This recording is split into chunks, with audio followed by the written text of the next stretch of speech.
Usually with you and all my clients, I recommend daily and weekly practice. Not only doing movement or exercise when you meet me at the sessions, because most of you meet me twice a week.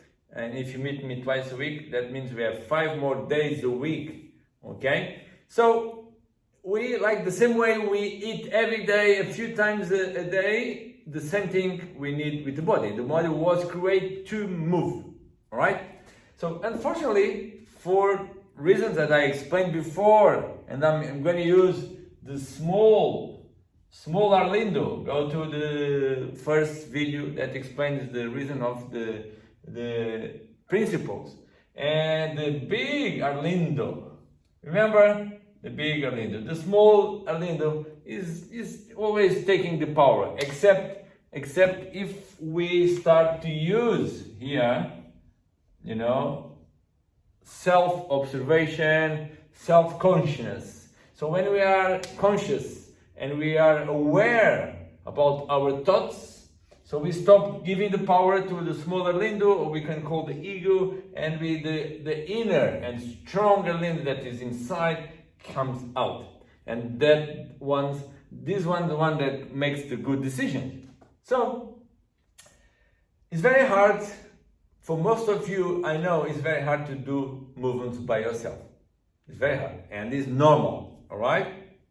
It's normal, but we want to change that mindset. So there's normal for this one, not for this one. So how to change that mindset? Why is it important to change that mindset? If we don't change, we get frustration, we get anxious. Why? Because we know that we should do, we don't do, and then and day after day, more times we fail in a way that, oh, today I should do, I don't do it. So the next day I'll do the same. We say we're gonna do it tomorrow, and tomorrow at the time that we are going to do the plan that usually I write for you could be 5 minutes, 10 minutes, 15, sometimes even 5 minutes.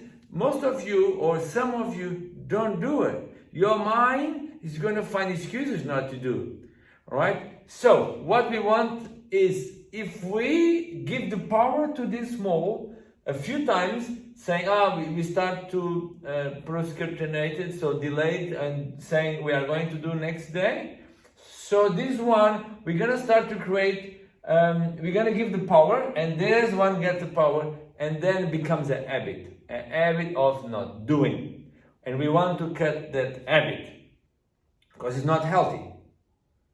So one of the strategies you can use is when your mind starts to saying, let's not doing, maybe tomorrow, you can think, hey, Arlindo is not making around here. He's putting a lot of energy to help me to do the things. He makes the plan. You put energy. If you don't respect at least yourself, I'm gonna ask you to respect my work. All right? You go, yes, Arlindo is doing. Let's do that. It's only 5 minutes. It's only 10 minutes. Let's do the plan. That's my invitation. Probably what is going to happen, if you use this strategy now for a while, then you're going to start to build the strength of this one. And after a while, you'll become much more easy to do. And you don't need to do for myself. You will do for yourself. Why? Because also you're going to start seeing amazing results. Now, another disadvantage of not doing the work at home, you know, the work that I like to say, practice your happy time. What is going to happen is you are going to improve very slow. Your body is not going to improve really very well. It's going to improve it slowly. Also increase the risk of injuries. You can hurt yourself. Okay, so if you hurt yourself trying to do things, then also you can lose the motivation, because you feel like, oh, I'm not evolving very well, I'm not very quick, and also I'm hurting myself. So doing the things by yourself is very important.